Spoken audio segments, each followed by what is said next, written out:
that little track. Oh, okay. My really most heart-rendering thing that I remember, we do a lot of romantic things together, but when he asked my dad for my hand in marriage, that's when you used to have to go before the father and ask. Yeah. And he and my daddy had talked, and then he promised my dad that because I don't drive, and I never will, but I never will have to sit home alone, or while he goes out or whatever, that he would always make sure that I had a way to get someplace, because my dad knew I liked to go, and if there's nobody around, I'll walk.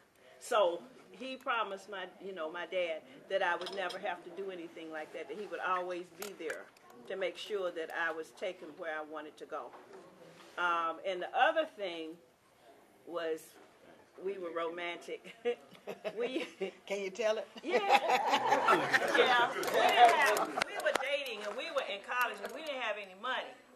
And we used to walk down to the waterfront in D.C. about a good 2 miles on a Sunday afternoon, and just sit on the waterfront down on the Potomac and watch the boats go up and down, stuff like that. And then it was. I mean, because we didn't have any money. And then we would walk back to my house and whatever. Okay, then the other thing was, and I've told a lot of people this, the first thing he did ask me when we decided to get close was, could I fry chicken? He really did. That was one bag that you couldn't take.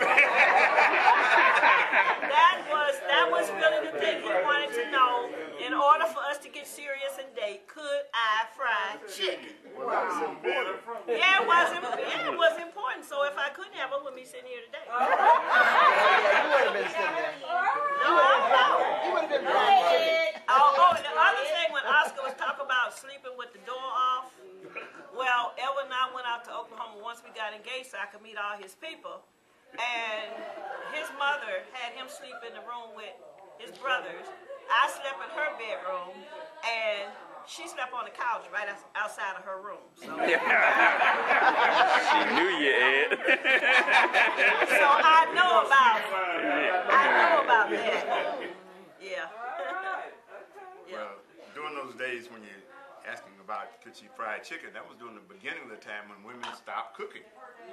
But the I generation, so I wasn't about to. I mean, up until then, never kind of could assume women could cook, but at that beginning time, you didn't always know. So that was an important question to ask. Anyway.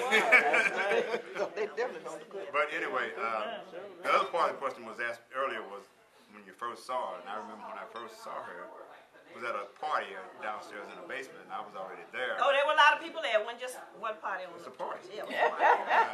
And I saw her coming down the steps. And, so that was the first thing I saw was the legs coming down. So that's when I first met her. Was it legs? That was the first thing. Nice start. And one of the romantic things, once again, another time when we didn't have a lot of money. We had a lot of those times when we didn't have much money. We had kids, and we really needed a getaway. We needed to be able to do something, but we didn't have money to do it. So we were talking, and Janice came up with this idea that we had a little upstairs. Our room was in a little upstairs area, kind of away from the rest of the house. So she thought about the idea of just getting a sheet or a blanket or something and partitioning it off.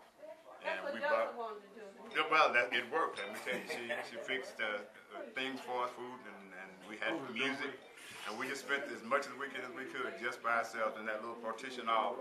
Felt like we had a separate room, we couldn't afford to get one. So I felt that was extremely romantic and original of her thoughts to get it because we couldn't afford to go out anymore.